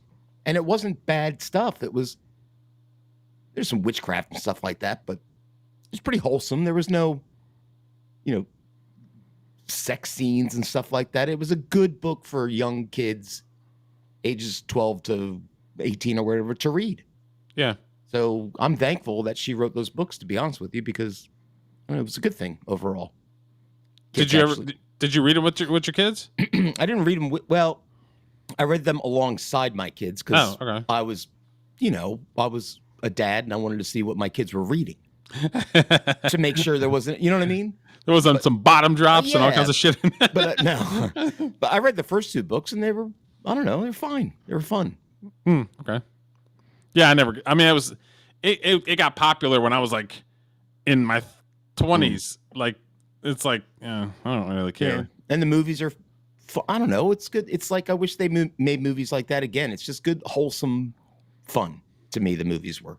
There were some dark bits in it, but I think it's important as young adult writing books, you do have to put a little dark things in there, here and there, to get your audience, even if they're 15-year-olds can handle a little darky stuff, not like stuff like grape but I don't know. I think she's a hero for writing this. It was well written. Yeah, it's messed up that people feel that they need to have some sort of gotcha moment to try to make themselves look good. Because, I mean, it's never going to pay off. You know what I mean? Yeah. It's never going to pay off. And what her point was is like, you, Emma Watson, have never been poor. And it's because of me. Yeah. So, like, again, keep my name out of your mouth. Yeah. All you need to say to me is thanks. Thank you for the opportunity. I appreciate it. You've made my life amazing, and I wouldn't have done it without your writing and the words that you wrote. Yeah, that's a great point. Is you're a millionaire multiple times because of me. Mm-hmm. Have a little fucking respect. Right. Yep. How about you kneel before Zod, bitch? It's the same with kids with parents. I'm like, you wouldn't be here if it wasn't for me. So you owe me that respect to begin with. Well, and then she said that she had she looked at her as I think didn't she say she looked at her not as a parent but as sort of a mentor? She was probably very kindly towards them as young actors and actresses and was patient with them. And I'm not going to say motherly, but maybe kind of, probably like a good, not that she didn't have expectations of them because they were signed on for the project, but she probably treated them with respect and in the way an older person should treat younger people that are trying to get better at their craft. And fucking, they just turned on her. Yeah, it's like Obi-Wan Kenobi and Darth Vader, where Darth Vader's like, I deserve to be better. Yeah. And then Obi-Wan cuts his fucking hand off and shoves him in lava. Yep. I mean, who knows? J.K. Rowling could be a mean bitch for all I know. I don't know, but I don't get the vibe. I think she's real. I think she's. I almost got just kind of what I've seen through what she's commented. I think she's more of like kind of a hippie, right? She's kind of an earthy hippie girl that's very creative. Yeah, kind of like a bohemian. So she's a writer. She's very like she's liberal, but she's more like old school liberal. Yeah, she is liberal for sure, but not to the point where she wants, fucking dudes with mustaches and beard rolling up on her 7-year-old daughter in a bathroom. So I always got a feeling that she was more of kind of a hippie type person. Very earthy, very creative, very liberal, but not like crazy. Most artists are like that, so I would assume, especially a writer, book writer, they're almost all kind of lefty, at least to a little bit of a degree, I would say. Which I never understood, because that doesn't really open your mind to more ideas. You know what I mean? If I couldn't separate the art from the artist with all the music that I love, I'd listen to no music. It's crazy to me, and I always wondered why country music notwithstanding, that's kind of right-wingy. But I've written songs with a right-sided message before, and I often wonder why more people don't do that. Like I don't know. I don't make any money off of it. Maybe that's why. Maybe you have to do that if you want to make money. Yeah. It's hard to say. Have to be better at your instruments than I am to make money, and younger and better looking and thinner. But who knows? All of the above. Okay, so the last thing I have, and we're not going to watch the entire thing. Okay, so this guy named Jay Shetty podcast interviewed Madonna. And she talks about being abused by Guy Ritchie and spirituality when it comes to being artsy. So some of the stuff, it was kind of like she was kind of getting real off the kind of Madonna-ish. But then some of it was like, maybe we can talk about a little bit of it and see like kind of what you think. I think Madonna's talented. I will say that. She's not like the other girl that wants to go on OnlyFans. I think Madonna has some musical talent. You think so? I do. Because I've always just looked at her a pop star that's kind of outlived her. You know how when they say guys outkick the coverage? I think she kind of outkicked her coverage when it comes to music. You know what? You may be right, Derek. Now that you use that phrase, you could. That's possible. Yeah. So it's like I think she outkicked her coverage as far as music, but people like her, so it's kind of like I think she just the nostalgia part of her still gets people to watch and go to the concerts and all that stuff. Yeah, I liked a couple of her older songs. Starlight was kind of a cool little boppy. Yeah. Well, 80s song. She was cute in her little get up. So yeah, we'll watch a little bit of this, and this is when she's kind of talking about where she said that being spiritual is kind of a must when you're an artist because it kind of opens you up to feelings and sensations and all kinds of other stuff, which I kind of agree with because I am kind of spiritual. I do have a history because of almost dying. Basically, I do have a history of being able to feel when stuff's around me looking at me. We'll just get. And honestly, what I want to do is closer to Halloween is do a show based off of ghosts and goblins and stories and all kinds of stuff. All right, that sounds awesome. Should do that. So we'll definitely do it. Okay. And I don't know if I understand you're not a spiritual person, but have you ever had any kind of experience with the supernatural or anything? No, except for when I write music, it shows up in my head. And I've always felt that was almost like the muse coming through. Yeah. And when I'm in that mode, if I'm half asleep and chords start coming in my head, I'll try to open myself up and kind of let it take me over. Okay. So different kind of spirituality. I don't even know if it's spirituality, but there's something. I don't think my brain comes up with it. I think it comes from somewhere.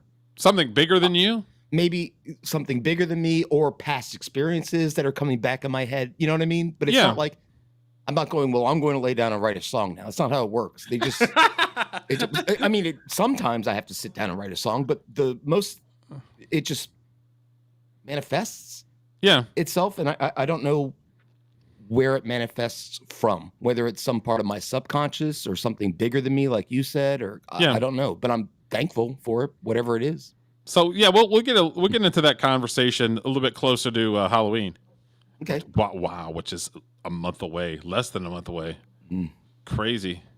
So okay, let me hit play here. It's when I hear it from those really extreme scenarios, you're like, wow, if Viktor Frankl can think that, in the experience that he had, you go, okay, well, and Edith Eger with The Gift, and you go, wow, if you can have that experience there, then there must be some truth to that, because how could you accept that when you were going through the worst? Yeah, it's really, really tough.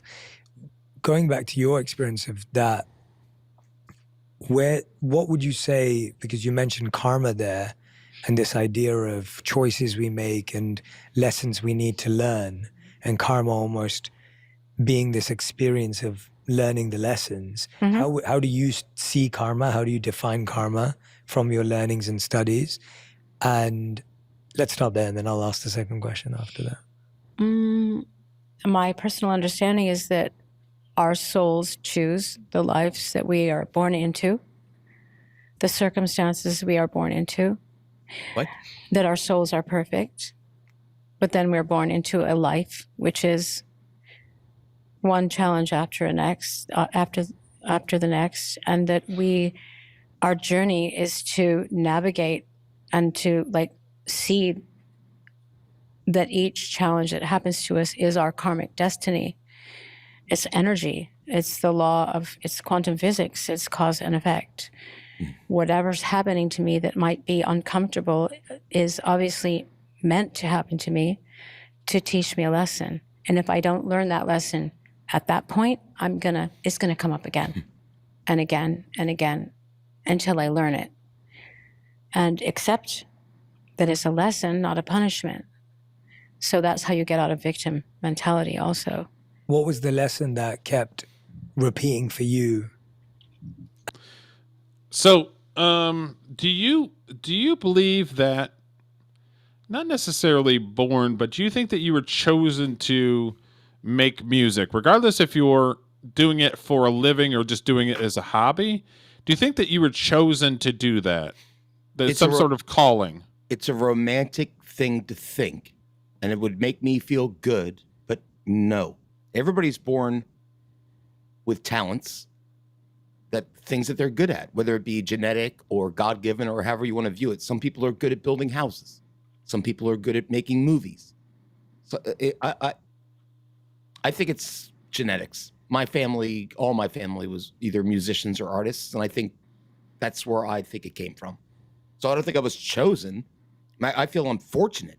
I think saying you're chosen by somebody, like it was a call, like it's a calling. Yeah, but not by somebody above me or bigger than me. I think it's just an innate talent that was passed down through generations that I'm fortunate enough to have, and I'm open-minded enough to let it be a part of me, I guess. But to hear a billionaire like Madonna say, well, oh, it's karma and it's a response. It's like, just shut up. It's not that complicated. Either you can do it or you can't. I can't draw at all. My oldest daughter, she's like Picasso. It's crazy. I see her draw things. I'm like, how is that possible? Like, how can you do that? But it's I mean, there's work too. You have to work at it, but for some people it's easier than others. And I think it's mostly genetic.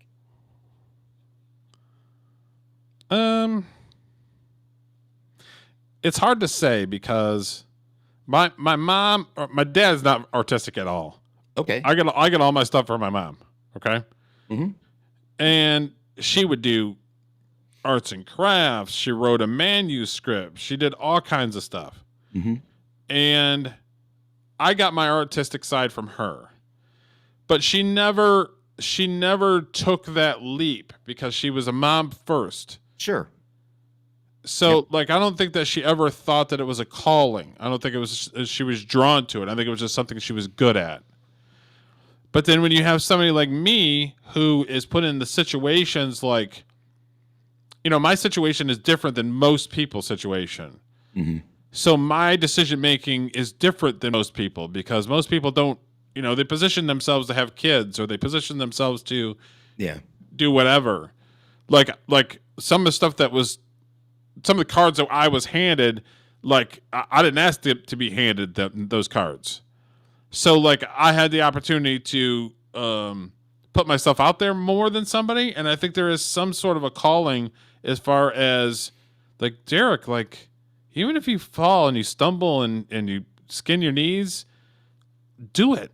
At least try. Well, so I think that there is a calling when it comes to putting myself out there. I think there is a calling. Yes, I'm talented. Yes, I can do a lot of stuff. But the calling is being able to say, I like that and I want to strive for that. And internally in my soul, my soul opens up and says, I think I can do that. I'm going to go try. Mm-hmm.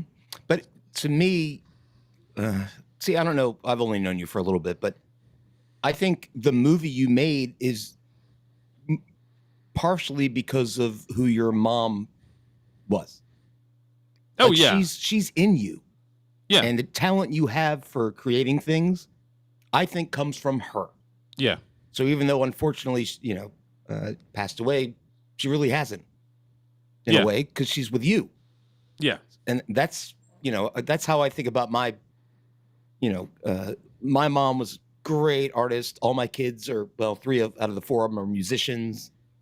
And I hope that that's what they take forward from me. I hope when they think of their dad and they're playing guitar or something, they'll think of me. Like that's what my dad gave me. Yeah. I don't know. Was that too corny? No, it's not too corny.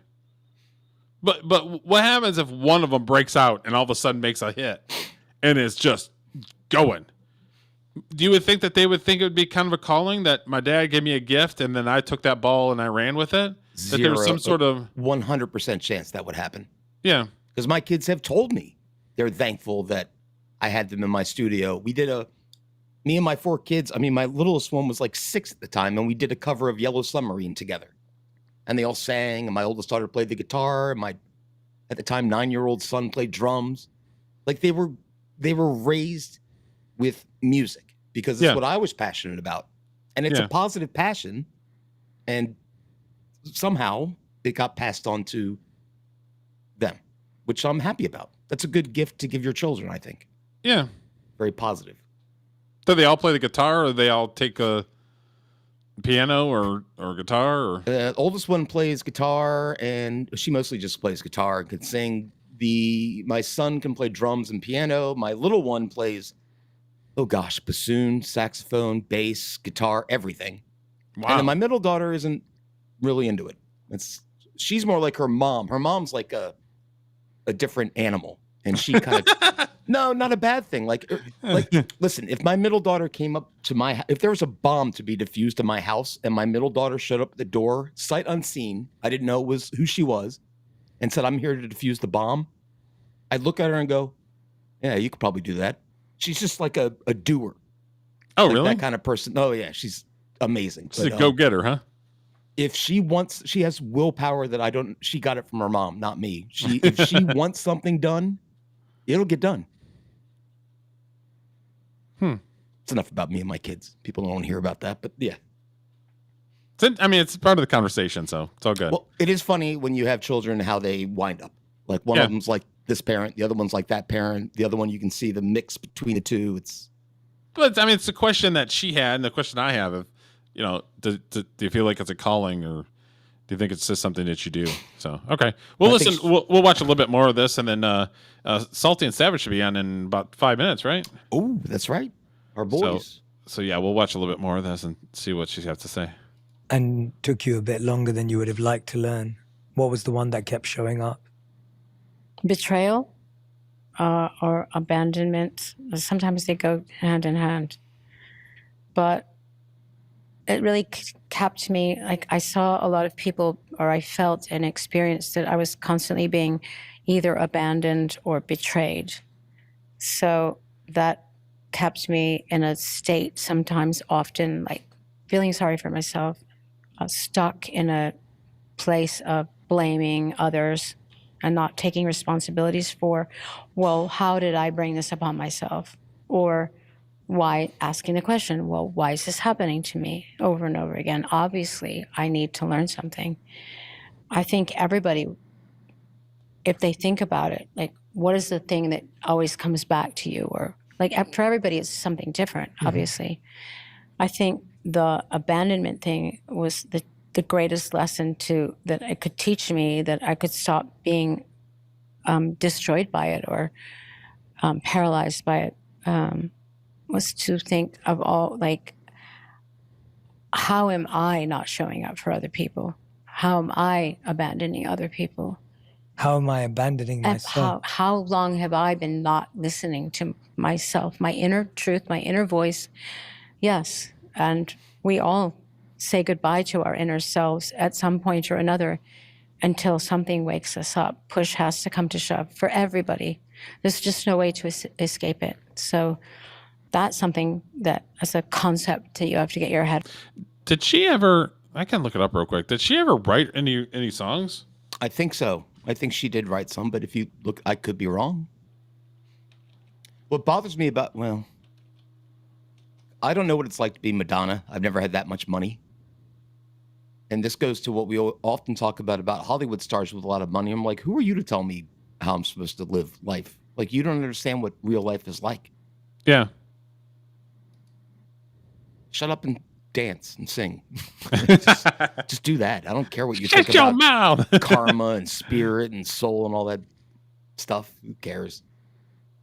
I'm not seeing a whole lot. It just said yes, she did, but then it doesn't list what songs she actually wrote. My hunch is she had more to do with it as her career got more successful. She probably took more control over her stuff, I think. But maybe she never wrote anything. I don't know. Could be right. Because I always looked at her as sort of she wrote songs that were controversial so that she get more eyeballs on her. Right, like a virgin and yeah. Yeah. So it's like I don't see any spirituality on that. I just see somebody that's trying to use words to have somebody go, "Oh, what is she talking about here? All right. What is she singing right here?" I looked up the credits on her first album, which had "Lucky Star." Do you remember that song? Yeah. She wrote that by herself, music and lyrics. Okay. So yeah, she wrote 1, 2, 3, 4, 5 of the 8 songs, music and lyrics. Okay. I respect that. Yeah. I don't know about what she's talking about. The inner child and all this stuff. I don't know what she's talking about. It's all hibbity jibbity. Yeah, it sounds like a lot of hibbity jibbity. Yeah. Because she's Buddhist, right?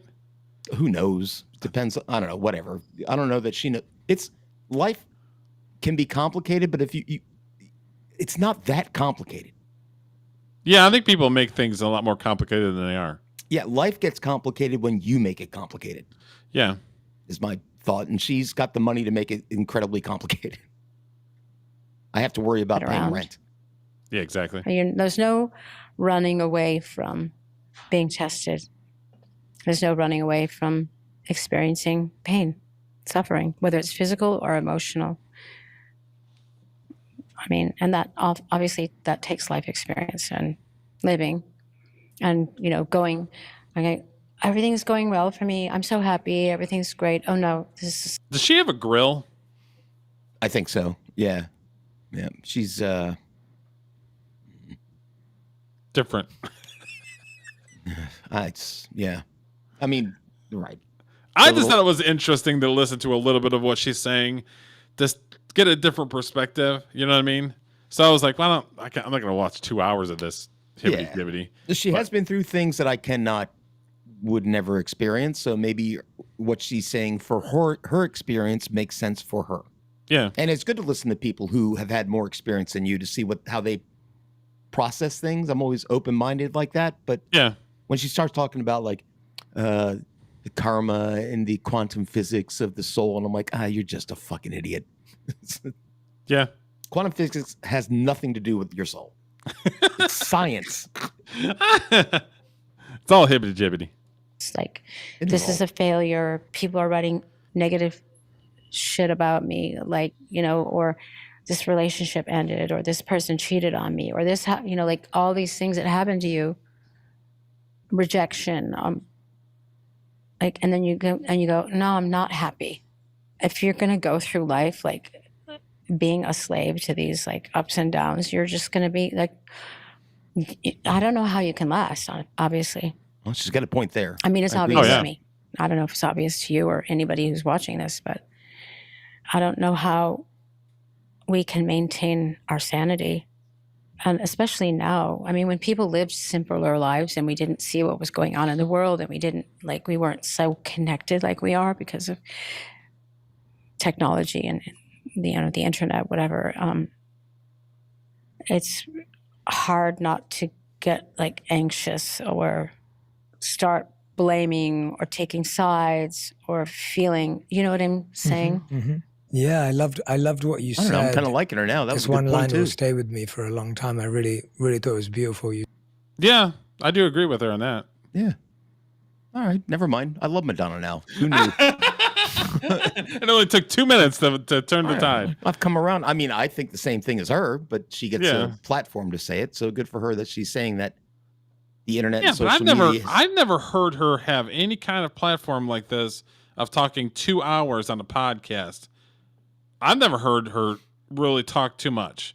It's always just hibbity-jibbity, like kissing girls at the MTV Music Awards. And, you know what I mean? Like this whole Madonna. You know what I mean? Like I've never actually heard her have a conversation. I wish there were more platforms. It wouldn't get any views, but I wish there were more platforms like this guy has that would interview people like you about like indie artists, amateur people who were struck by the muse, but just didn't, you know, the passion's the same. Yeah. Just didn't get the level of fame, don't have all the money. And I think that would be. If this channel blows up and I have the freedom to be able to do stuff like that, that'd be great. Mm-hmm. Like we did on when I met you on Dave's channel. That was sort of that kind of show where we, you know, well, I interviewed you or and in-person interviews, do live stream and do an in-person interview with somebody. Yep. You know what I mean? Yep. Like go to Savage's show and interview Savage at his record store. Oh, that would be fucking awesome. You know what I mean? Like stuff Hell like yeah. that would be great. I don't know if people would be into it, but that'd be great. Well, that's the problem. Yeah. So all right, we'll watch a little bit more before we end. You said we all say goodbye to our inner selves at some point. Mm-hmm. And that really landed because that's why it feels like we're coming home to ourselves when and I think everyone who's listening or watching can, if they've started their spiritual journey, they've started their reconnection journey, they know what that feeling's like, where it's like, yeah, wait, when I left myself. What? And now I'm coming back to myself. Yes. I always say, what was I thinking before I was thinking? Right. I don't even know. That's pretty heavy right there, what she just said. I was just thinking about myself. Yeah. But ironically and paradoxically, when you're just thinking about yourself and consume with yourself, you're actually not connected to yourself at all. You know what I mean? Yeah. How does it change now when you go through betrayal or you go through rejection or any of those things that you talked about? How do you process it differently now with your spiritual practices than you did before? What's the different experience you have of it? Well, I spend less time feeling sorry for myself, being a victim, blaming, and more time thinking, okay, why did this happen to me? What's the lesson? I mean, I go to that sooner. Wow. She not woke? I don't know. She's dropping all kinds of signs. I love that. What was I thinking before I was thinking? Song idea. That's going to be a lyric. I'm stealing that. Sorry, Madonna. You're not getting any credit for it. But that's a good line. That's a good line. That is good. That is a good line. What's the difference between self-blame and accountability? Because I feel a lot of people fall into the trap of now you don't go and blame other people, but you blame yourself and you go, oh, I messed up. I should have chosen right. I should have done this. Okay, well, self-reflection and acknowledging and being accountable for your behavior is not the same as feeling guilty. That feeling guilty is just you're consumed with your ego. Shaming yourself. Yeah. So you're not going to get anywhere with that. That just stops any kind of growth from happening. It's pretty amazing to say that you can speed up to that point of asking yourself that question of what can I learn from this? I mean, that's the ultimate question. Yeah.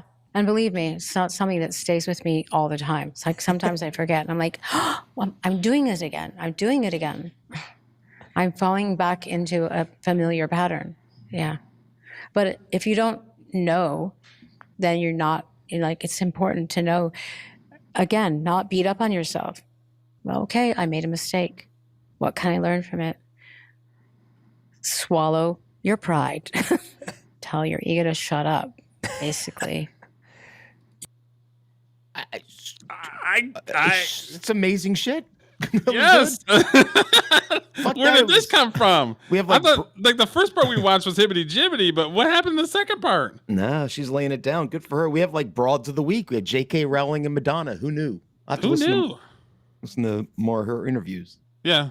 She's been here, there, and around the square, and at least she's got the wherewithal to break it down to kind of simple.